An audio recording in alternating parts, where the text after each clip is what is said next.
they lived in Merritt Park in Gardena. So we have a lot of people, and I'm sure, I also want to mention too, like Allison and Alvin were youngsters then, but they played a key role in the redress movement in the 1980s. So I think, Gardena in the South Bay has a long history of involvement, commitment, caring for each other in our community and caring for other communities as well. Now, I think what I want to start doing is to ask Traci, who's another resident of Gardena and probably known to most of you, but I want to ask Traci and Amy Oba, who last year was a participant in the televised portion of Burn Order by Rachel Maddow. And if you haven't had a chance to take a look at that, please Google her and look at the segments. But I wanted to start by asking the two of you, what did you feel about the film? And also to talk a little bit about your own personal experiences and your family connection, community connections that relate to this story. Thanks, Mike. Good afternoon, everybody. How's it going out there?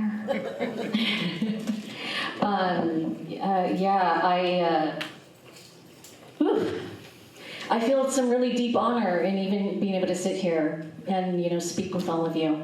I feel super emotional, but I'm always emotional. If those of you who know me know. But I feel extra emotional, like I'd watched the film before as we were preparing for the panel, of course. But I think sitting here in this hall, I think about my mom and dad, Iku and George. I think about my Uncle George, who passed away a year ago. I think about Kanji Sahara. I think about Alan. I think about so many folks. I think about my grandfather, who lost the kato nursery, the original one. I don't know if any of you remember that. On Artesia, there was a kato nursery. It's right next to where the Tokyo Central is now. I think similarly to what Mike shared, I felt sorrow and anger. And I've watched a million things on camp. I write about it all the time. But I think, a couple things that came up for me also watching the film today was there was a lot of mention throughout about citizens and people not believing this could happen to themselves as citizens. Well, first, I do want to start with appreciation for the film. I'm so grateful that this film exists. I'm so grateful to see so many amazing interviews with people who are children in the camps. So I want to actually start there. Can people raise their hands if they were children in the camps? So I just want you to be recognized. And y'all, we're all going to come up to you and hug you later, take photographs, okay? Can you raise your hand if you're a descendant of the camps, if you're a child, grandchild, great-grandchild? Yeah, that's a lot of us in here, right? Yeah. So I'm a child and grandchild of Manzanar and Tule Lake. And my parents, the Kato and Kiriyamas, the Katos were in the South Bay, the Kiriyamas were on Sawtell. They were taken to Manzanar. My dad was the youngest of 9. His father eventually signed no to the loyalty questionnaire that sent them all to Tule Lake. My grandfather was essentially done with this country. He repatriated. He wanted to go find his eldest son, whom my father, as the youngest of 9, never met. But his eldest son by then was married with children, and they perished within months after the end of the war in 1945. I don't know if my grandfather ever got to see his son. But we see all around us right now families being separated, detained, taken in without due process. And so that's what made me think a lot about seeing in the film a lot of mention about citizenship. And I think it's so important for us to have conversations about and remember that everybody in this country has right to due process. And so that would include, way back when, our Issei, right? My grandfather, many of our grandparents and great-grandparents. It, to me, doesn't matter if someone is a citizen or a non-citizen. They're a human being, right? And we do not want any of our families to be separated and detained and deported and to go through all of that without any due process, right? So that's something that really did strike me, and I just hope that we always kind of keep that alive in our conversations as we care for each other. And when I say we, I mean a much bigger we than just Japanese Americans. You know what I mean? Like, all of us are sharing this space, and it seems limited, but it's not. We have plenty of room. We have plenty of resources. We have plenty of, look at all the power in this room. There's so much power in this room. I know many of you, and I admire you, and I want you to know you will not be forgotten. This is why we come here to remember. You will always be remembered, you know? Okay, so.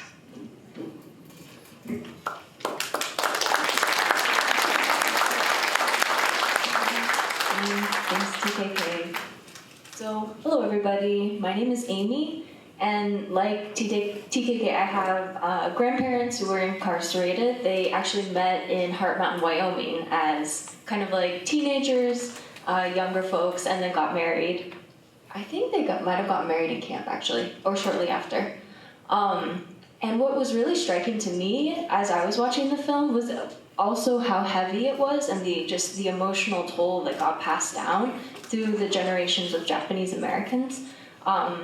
They talked a lot about suicide and about death, and I think my family has experienced quite a bit of that. Like my father's the last surviving male of his family because we had multiple suicides in my family, and that's really sad, and that's hard, and that's heavy. But as I was watching the images at the very end where they were protesting back in 2016 during Trump's first election, the separation of children from their parents at the border, and it almost seemed like it could be right now with what's happening with ICE and the raids in our communities. I just couldn't help but thinking of the trauma and the pain that we are inflicting on new communities and new families right now. And just hoping that, in years to come, we can find a way to heal and we can find a way to carry our pain together. I think I don't know why I'm getting teary. But I do believe that when we acknowledge our own pain and the pain that we're carrying, the trauma that we have experienced and that our community and our family has experienced, that we can better embrace and hold the pain of others. And through, it's almost like going down through my own, family history and trauma, I can come up into someone else's pain, and I can see them, and I can see myself better. So I really hope that we can do that right now, and that we can together address the moment that's happening in our country with an eye for our own history and an eye for the suffering of other people.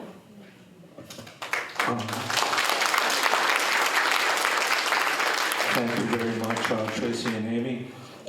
I feel like I should pass this mic around the whole room because I know all of you have similar stories to tell, and that is what we're remembering today. So, but what we want to do is take the day of remembrance, a day of reflection, a day of inspiration, and really talk about days of action beyond this point.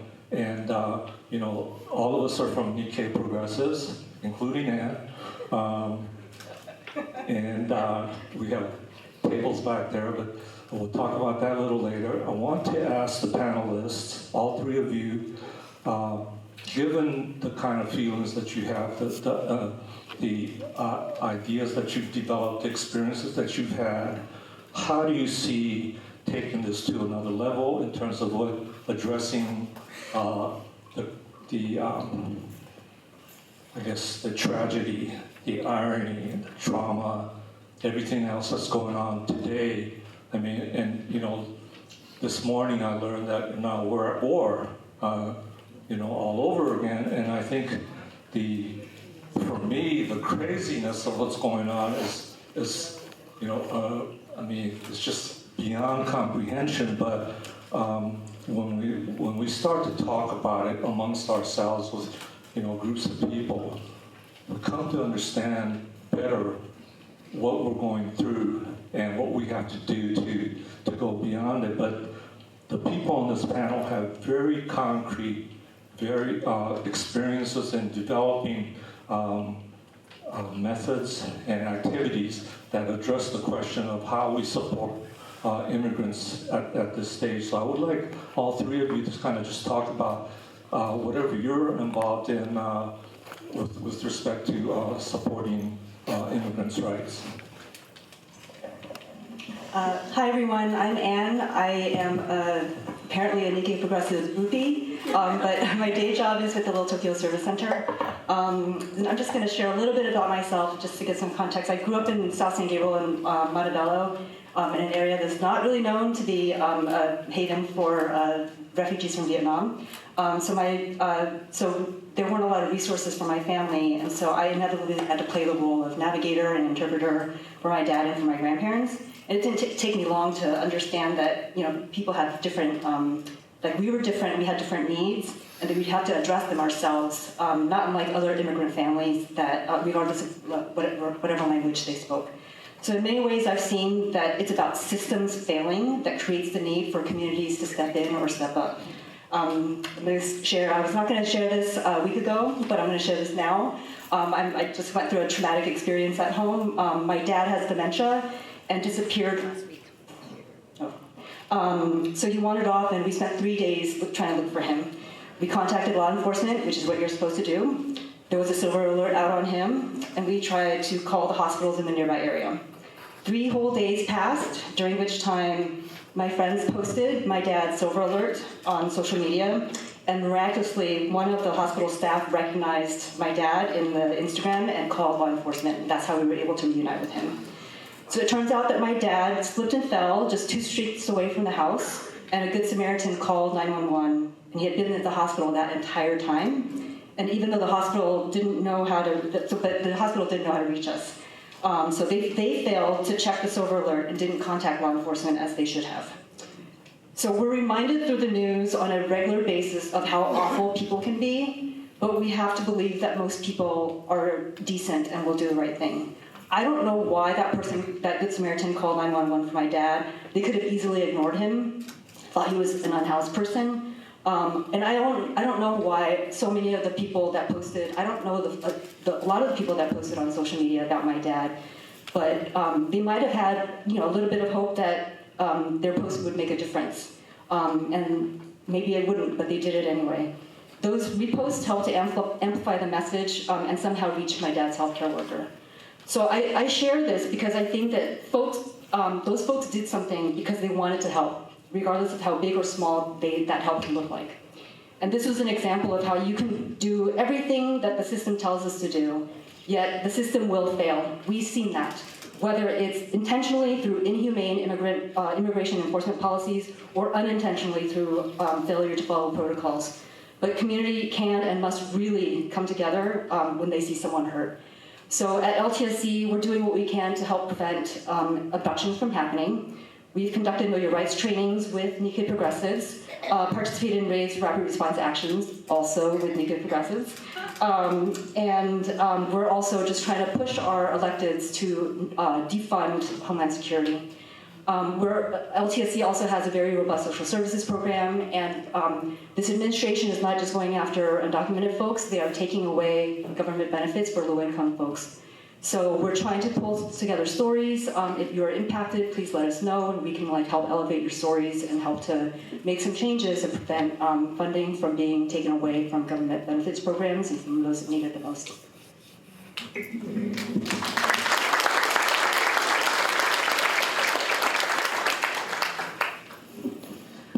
Wow. Oh, I guess I'm just really glad he was found. Yeah.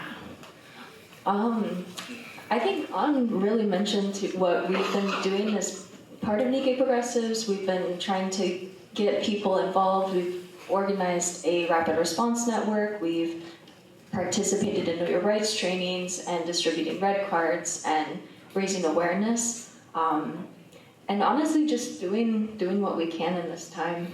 So, yeah. Anne said it all.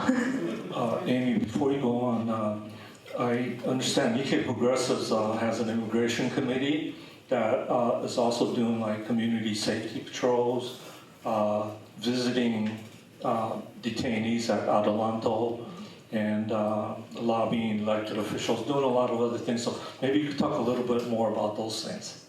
Okay, yeah. So in Little Tokyo, it's been very helpful to get together as many people as possible in that community. So business owners, people part of different nonprofits in the area, people just who live there or on the ground who work in Little Tokyo. We've gotten as many people connected as we can to be kind of an eyes on ice in our community. So if they do show up, we can spread the word very quickly. People can be safe that way. So that's something we've been doing. We also have been doing regular visits to Adelanto, which is the detention center where most people picked up in LA County get taken for after they're arrested. Sometimes they go to downtown first, but often they're moved to Adelanto. And that helps us keep an eye on conditions there. And it also, I think people feel really encouraged when we're able to go out to Adelanto and visit. It's like a 2-hour drive, so it's a whole day trip.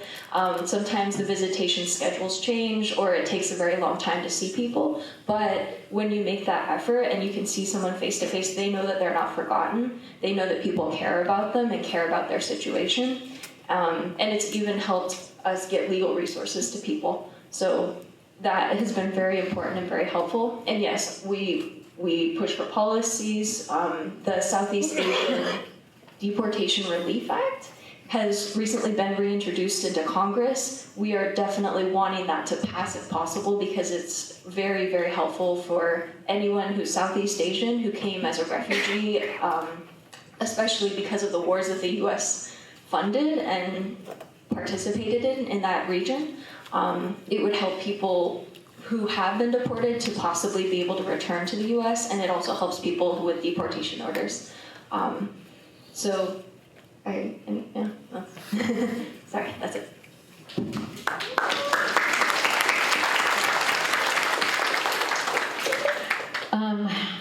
I feel like it's, an all hands on deck sort of time, and I've been trying to be responsive to alerts that I get here in the South Bay.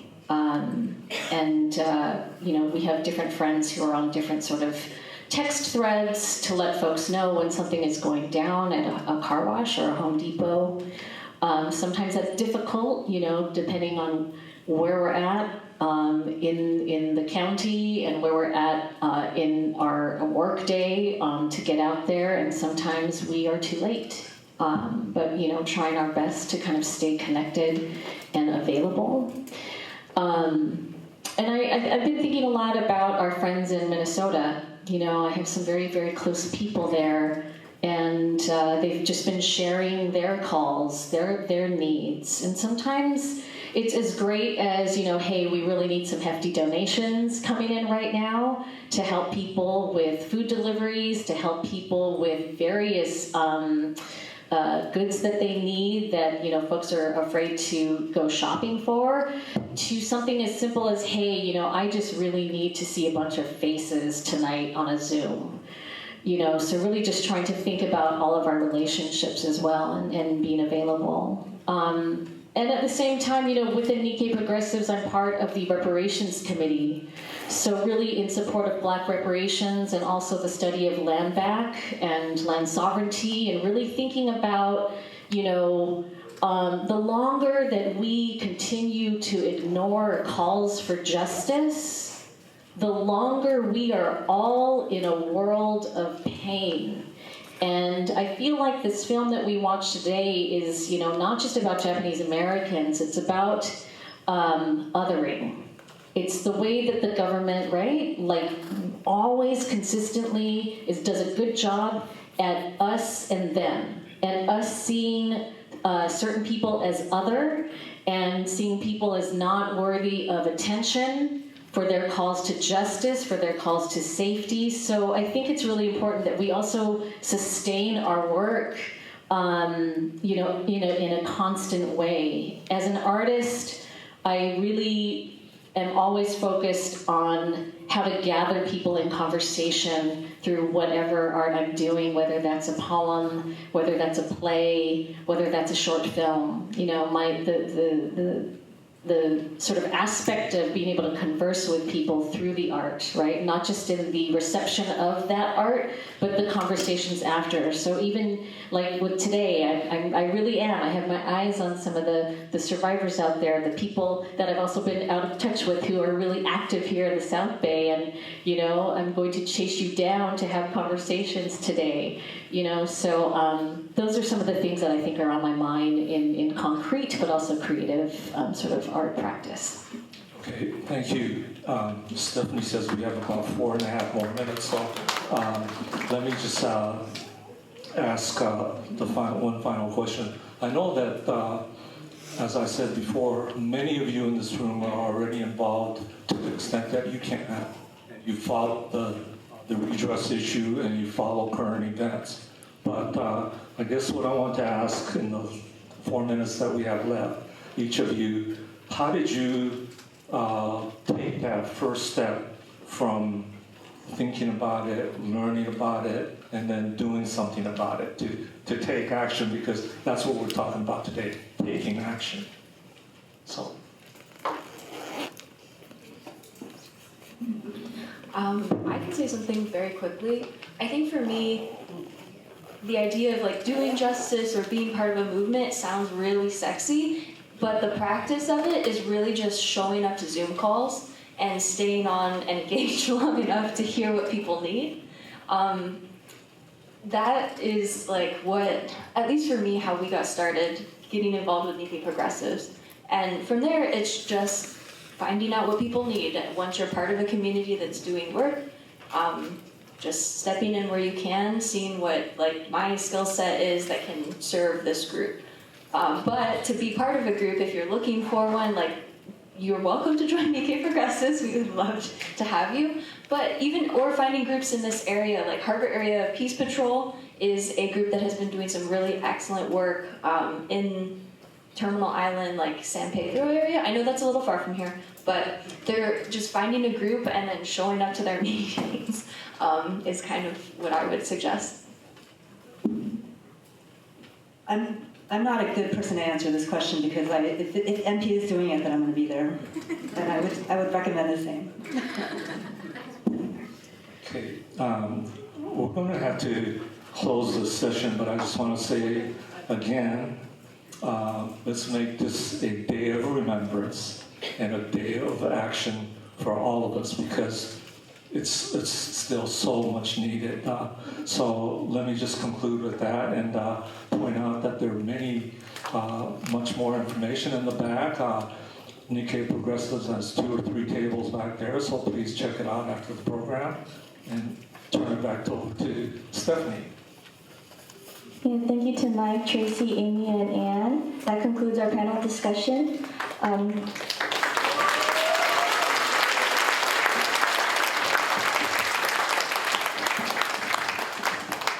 So next we'd like to welcome Yuta Takahashi and Sophia Muratsuchi from the World War II Camp Wall Youth Group for a special presentation.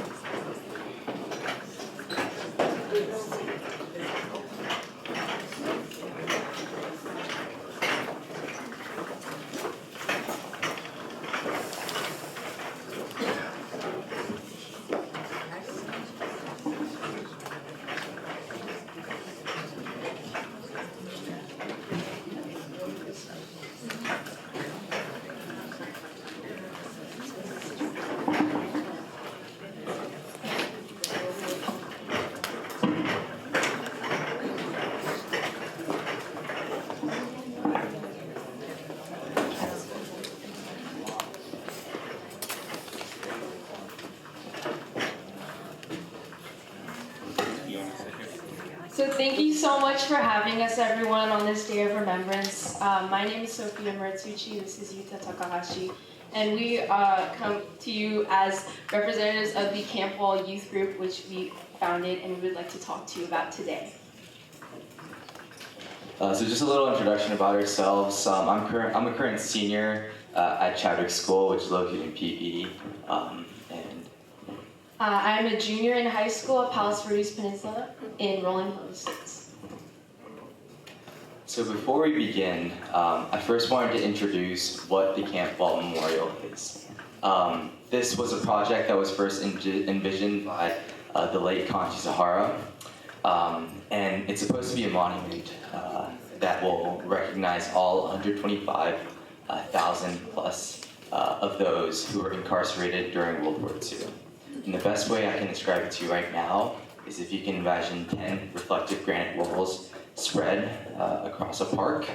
The names will be inscribed in every single one of them. And what makes this so special to me and to our community is that it's going to be built right here in Torrance, California, in Columbia Park.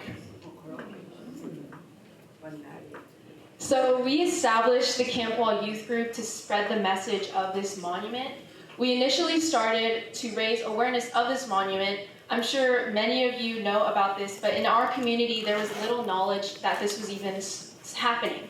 So that was why we started. But when after we started to discuss this, we realized there was not only a lack of information about the monument, but a lack of education about incarceration in general. So we decided to set out to use the message of this monument to spread the education of the incarceration of Japanese Americans, as we believe that showing this history will help the next generation of Americans draw parallels between what happened then and what is happening today in order to make some informed decisions for their futures. So how are we working towards these goals I just told you? So first, we created a documentary. In this documentary, we interviewed 6 people relevant to this project, which includes the late Kanchi Sahara, which I'm sure many of you knew, the president of Camp Wall, Nancy Hayata, Assembly Member Al Muratsuchi, the actor and former incarceree George Takei, the former City of Torrance Director of Community Services, John LaRock, and the president of the Japanese American National Museum, Ann Burroughs. So we were able to hear their stories and their experiences and how they were involved in this project. And while the entire film is too long, so the entire film is around 25 minutes. So today we have the honor of showing you the shortened version, which include testimonies of Kanchi Sahara, George Takei, and Ann Burroughs. We hope you enjoy.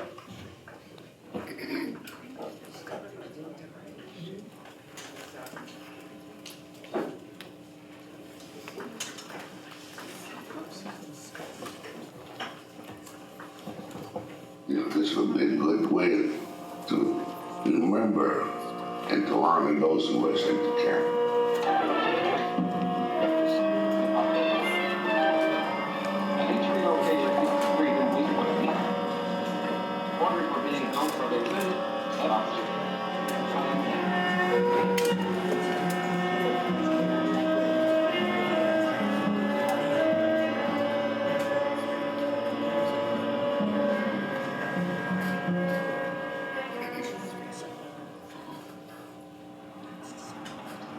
My name is Kanchi Sahara.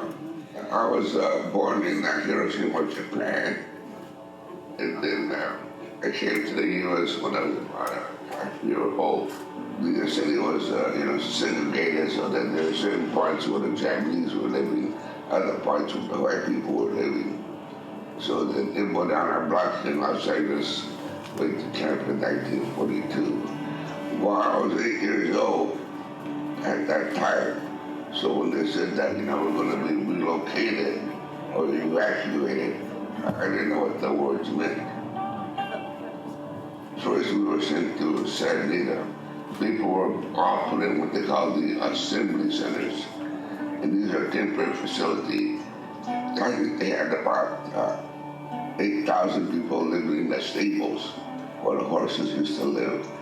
and they had about 10,000 people living in the barracks which were built. So there was about 30 or 40 blocks in a camp in Arkansas. So then you're identified by the block that you live in. So like you had a block 19 guy. So I was a block 19 guy. The tag was, you know, you got on the train so you won't get lost. So the train ride was, I don't know, I think 2 or 3 days to get to Arkansas from here. And then they had guards at each end of the car of the train, so nobody would try to run out. And then when the train stopped at a small, station on the way, you're supposed to, close the drapes or close the, what's called the curtain. And we could realize that, maybe the government didn't want the public to know that there was a train full of Japs going to Arkansas. After we left camp, our family settled in Chicago. I don't know if we could have come back to California, but we didn't have anything left. Because remember, before that time, Japanese could not buy property in California. From Arkansas, if you went up north to Chicago, there was people, Japanese living free in Chicago. If you went west to Salt Lake City, there were Japanese living free in Salt Lake City. So the only people that were in the camp were the California people. California, Oregon, and Washington. When you're in camp, and you're 8 years old, 10 years old, you don't know how unjust that is. You think that's natural. So I thought that was natural for a long time. When they see the 120,000 names, it would be really powerful. That's the best way to remember a person, to remember his name. And here we have his name on the wall. So that's how we're going to remember these people. The people 100 years from now who remember what happened in 1942. It symbolizes a time in American history where there was a lot of discrimination against the Japanese people. So when people come here and see all the names, they think, what happened? And let's not let it happen again. So I think, this would be a good way to remember and to honor those who were sent to camp.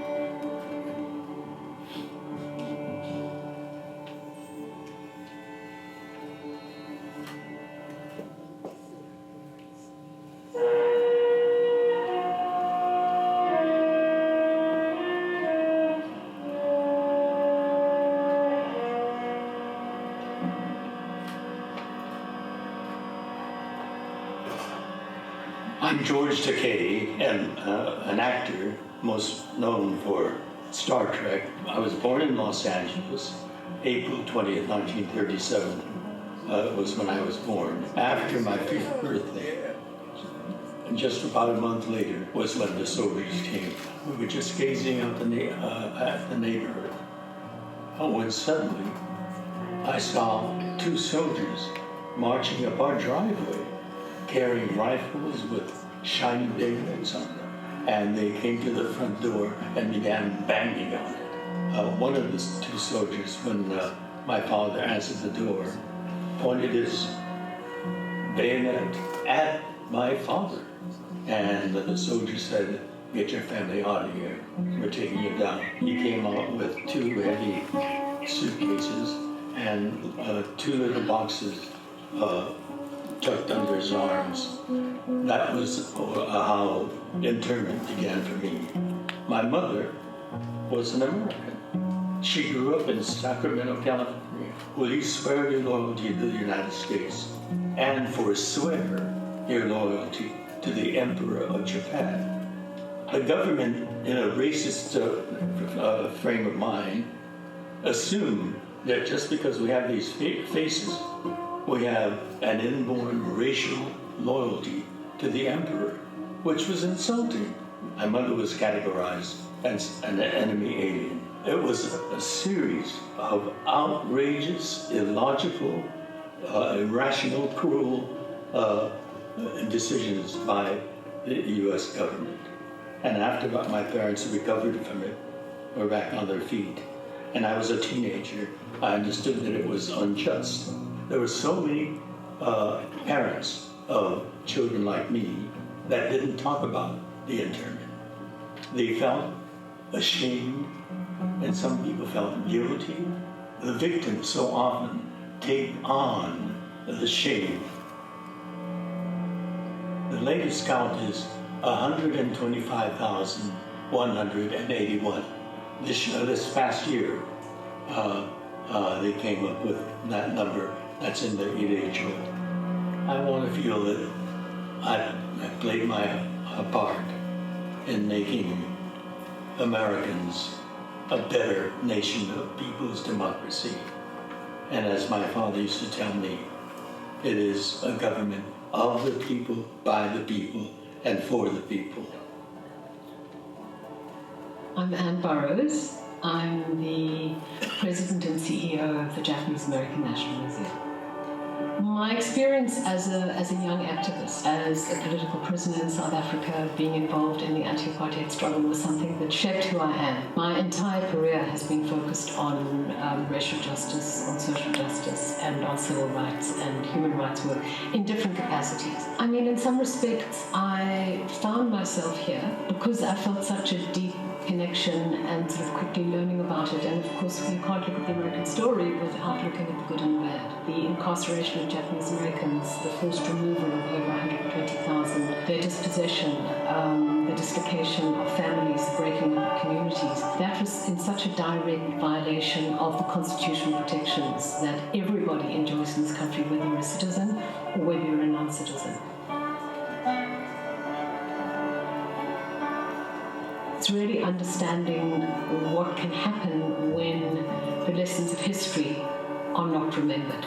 Look at the cycle of public policy. The elected officials, move the policy through government, but that doesn't happen in a vacuum. That happens because of people power. It happens because of activism. It happens because of campaigning. One just has to look at history and see how public policy is shaped by public perception. Social change does not happen without youth engagement. Youth need to know they have incredible power. The government was literally able to remove over 120,000 people. And the way that they were able to justify it as part of national security. Japanese Americans at the time knew that they were not a threat. And they were as American and as patriotic as anybody else who might not have been. If we don't learn the lessons of history, then history will be repeated. That's why it's important to teach about the incarceration. That's why it's important that institutions like JANM exist. It's important why monuments like the World War II camp wall exists. It's a constant reminder that if we're not vigilant, the past will happen again. We're seeing it now, and students who may not be Japanese American, who are not connected to the camps, have to know that it can happen again at any time, and it could happen to their communities. It was the first time I'd been to the US. I went to Washington, D.C., and I saw the Vietnam War Memorial. And I understood so much about the psyche of trauma in America. I understood what the moment of the Vietnam War meant in global history. I think that my perspective on World War II war in Torrance is kind of shaped by that perspective as well. I think it's an enormously important initiative. I was privileged to be on the advisory committee for that in the early days, and I think we owe an enormous debt of gratitude to the Japanese American leaders whose idea this was. Kanji Sahara, Kyoko Oda, people who had been incarcerated themselves, who were survivors of that trauma, who had carried that trauma. And this was a dream that they had. This was Kanji Sahara's dream. And to see it come together as extraordinary, and to see the coalition of support that's come around it, from the Japanese American community to the state of California to the city of Torrance, to young activists like yourselves that have got behind this, I think is extraordinary.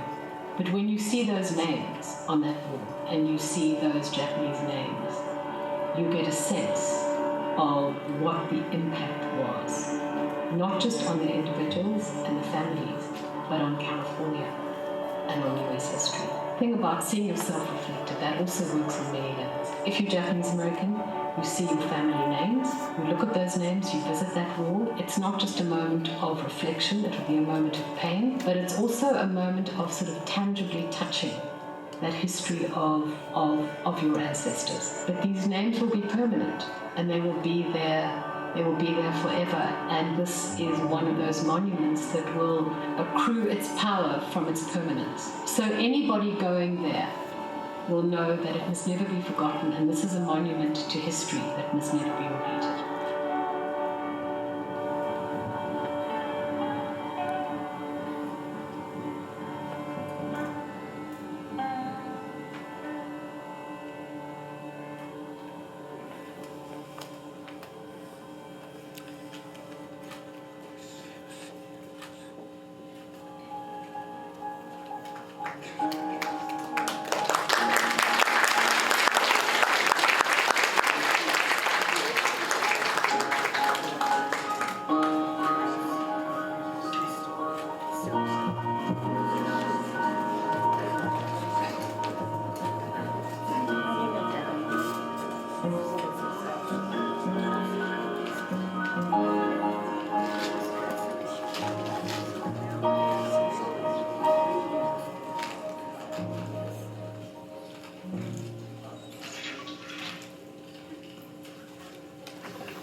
I'm sorry, could you go to the next slide?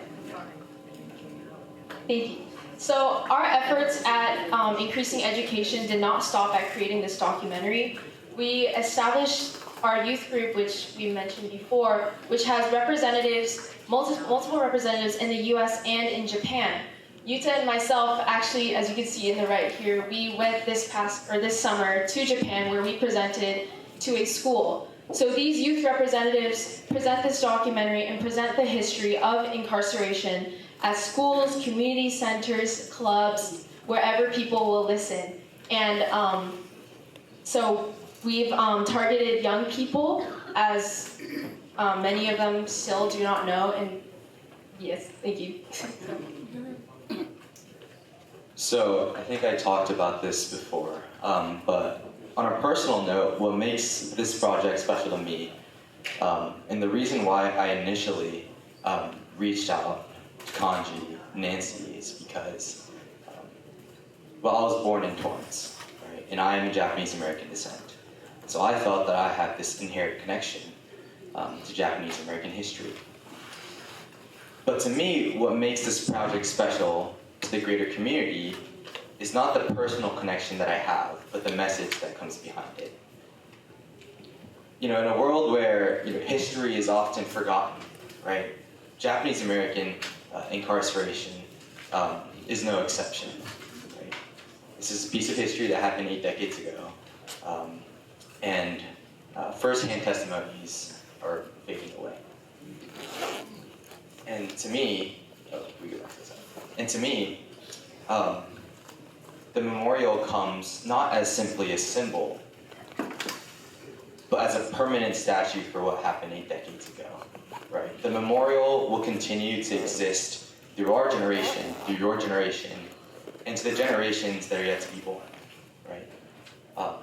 And so when students take field trips, or when young people go and visit the monument, this can be their way to physically interact with a piece of history. And reflect on what happened in the past. So thank you so much for listening. Please stay connected with us. This is our Instagram and our Facebook and our email, and you can come talk to us if you would like to learn more. Thank you so much.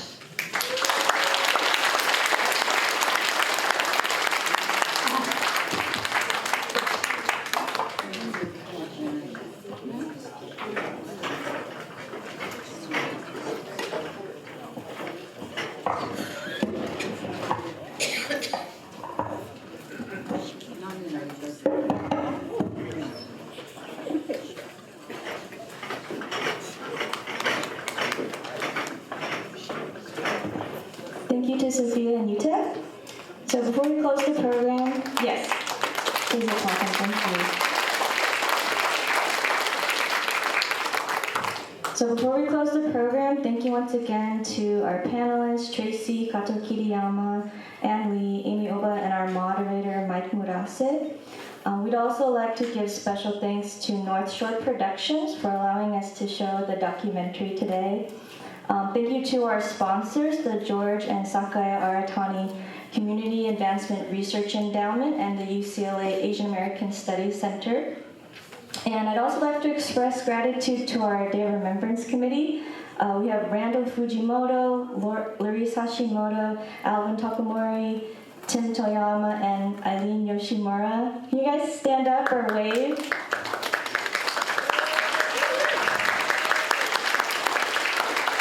It took 6 months of planning to put on DOR, so I couldn't do it without their help, so thank you very much to our committee. And also, if you could all fill out the survey that came with your seat today and just drop it off at our information table, that would be really helpful to our committee to plan future DORs.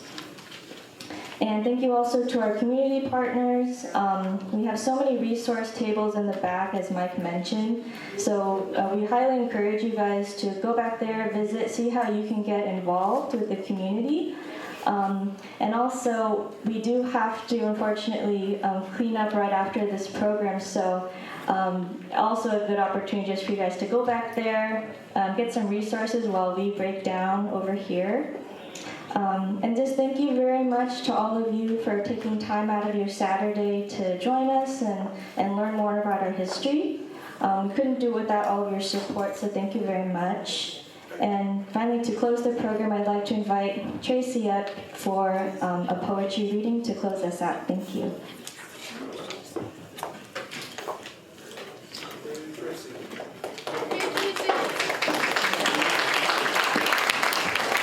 Thank you so much.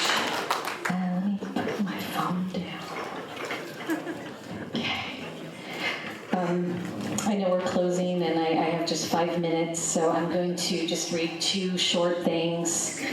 I have a portion in my book about my grandfather, and I'll just read the very beginning of this one series, and then move to a final piece about him at the end. This is called Serial Memory for Grandpa. Number 7, Eminent Domain in the 50s. Crenshaw exit off the 405 in North Torrance. 1. Next door to the Coffee Bean where I write. 2. Down the street from Mom's old high school, North High. 3. The exact point where the government told Grandpa he would be removed from his life at their whim. He understood eminent domain would be explained by muscle memory, like concentration, exclusion, war. All he could muster was the word again. Concrete pillars came to plow through his blood that fed their land and quell the guts from the shigin he used to sing. Everything else was locked between a bottle of sake and the soil in his palm, where stone turns to ash. And this series that follows, it's a lot of sad story. And I felt like so many times when I asked questions about my grandfather from so many different people, I almost didn't want to hear the story because it ended up always being something that was really heartbreaking. And then my book ended up being sad, mad, mad. And I decided at the very end of the book I wanted to have a lift. So the last section has a lift, and one of those is for my grandfather.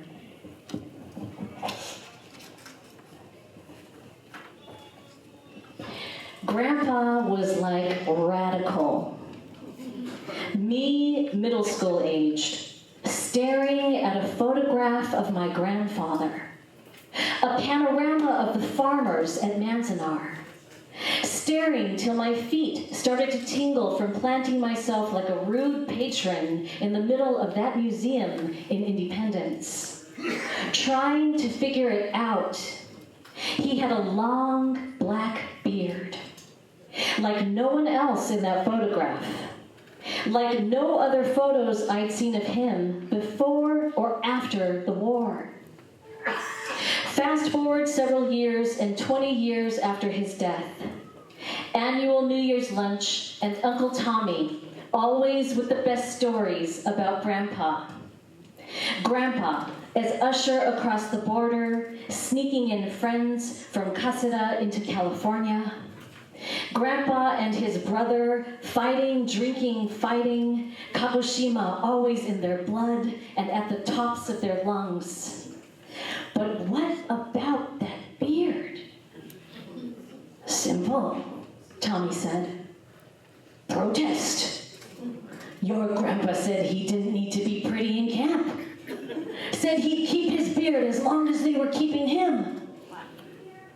Those words, rooted in me, like the hands of a cosmic god reaching into a dormant patch of history, had pulled me up, flung me loose. Struck me like the world's largest choir breaking into song along a 1,500-foot organ and a 75-piece taiko orchestra. Like I knew it all along. Fire in the blood is genetic. Like I never need to hear another story on Grandpa, ever again. Thank you so much.